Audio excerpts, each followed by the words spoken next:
Hello guys, ഇന്ന് day 7. ഇന്ന് ഞാൻ പറയാൻ പോകുന്നത് ബർത്ത്ഡേ പാരഡോക്സിനെ കുറിച്ചിട്ടാണ്. സോ ഈ ഒരു ഫാക്ട് എന്താ പറയുന്നതെന്ന് വെച്ച് കഴിഞ്ഞാൽ, നമ്മളൊരു മുറിയിൽ 23 ആൾക്കാരുണ്ടെന്ന് വിചാരിക്കാം. അതിൽ ഏതെങ്കിലും 2 ആൾക്കാരുടെ ബർത്ത്ഡേ എന്ന് പറയുന്നത് സെയിം ആവാനുള്ള ചാൻസ് അല്ലെങ്കിൽ പ്രോബബിലിറ്റി എത്രയാണെന്ന് നിങ്ങൾക്ക് ഉദ്ദേശിക്കാൻ പറ്റും? ഒരു 10%, 20 ഓർ 20 to 30? എത്രയുണ്ടാവും? 50% മുകളിൽ. നിങ്ങൾക്ക് വിശ്വസിക്കാൻ പറ്റുന്നുണ്ടോ?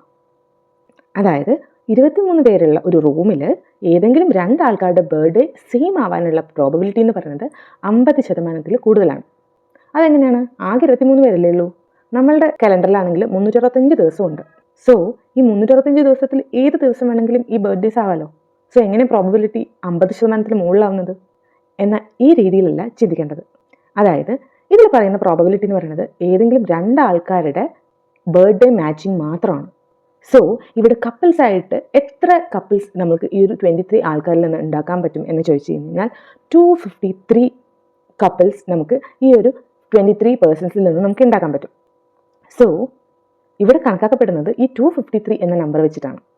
അതായത് ഇതിൽ ഏതെങ്കിലും 2 ആൾക്കാരുടെ ബർത്ത്ഡേ സെയിം ആയാൽ മതി.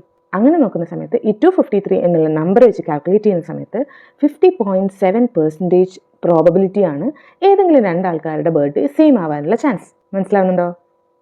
ഇനി ഈ 23 എന്ന് പറയുന്നത് ഒരു 30 പേരാണെങ്കിലോ, അപ്പോൾ എത്രയാണ് ഈ ശതമാനം വരുന്നതെന്നറിയോ? ഏകദേശം 70% മുകളിൽ. ഇനി 40 ആണെങ്കിലോ, 97% പ്രോബബിലിറ്റിയാണ് ഏതെങ്കിലും 2 ആൾക്കാരുടെ ബർത്ത്ഡേ സെയിം ആവാനുള്ള ചാൻസ്. വെരി ഇൻട്രസ്റ്റിംഗ് അല്ലേ? ഇതിനെയാണ് നമ്മൾ പറയുന്നത് ബർത്ത്ഡേ പാരഡോക്സ്. സോ ഈ ഒരു ഫാക്ട് നിങ്ങൾക്ക് ഇഷ്ടപ്പെട്ടോ? ഇഷ്ടപ്പെട്ടു കഴിഞ്ഞാൽ ഒരു ലൈക്കും അതുപോലെ ഇങ്ങനെയുള്ള മാത്സ് റിലേറ്റഡ് ടോപ്പിക്കുകൾക്ക് വേണ്ടിയിട്ട് ഈ പേജ് ഒന്ന് ഫോളോ ചെയ്ത് വെച്ചോളൂ. So by.